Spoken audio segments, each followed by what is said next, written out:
Dovcha, ravoch ishi yaxshi ko'radiganlar, umuman olganda nordonroq ta'mlarni xush ko'radiganlar uchun bu sho'rva eng sevimli taomlariga aylanadi. Bir bo'lak go'shtni bitta qaynab chiqqanidan keyin suvini almashtirasiz-da, go'sht bilan birga kartoshka, sabzi sovorasiz. Bular pishganicha tuxumni qattiq qilib pishirib qo'yamiz. Bu sho'rvani ajoyib ta'mi ikkita narsaga bog'liq. Shavilni nordonligiga va piyozni alohida yog'da va un qo'shib qovurib olishga. Juda qovurib olish kerak emas. Piyozni ozgina o'ladi, keyin bir qoshiq un solasiz-da, 1-2 aralashtirib, keyin umumiy tayyor sho'rvaga sovorasiz.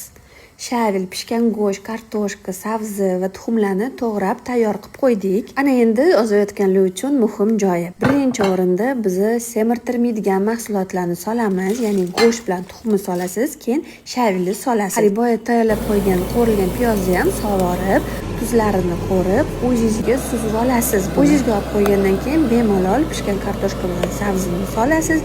2 minut, 3 minut qaynagandan keyin sho'rva tayyor. Bunga bemalol qaymoq solib ichsangiz shunaqa mazali.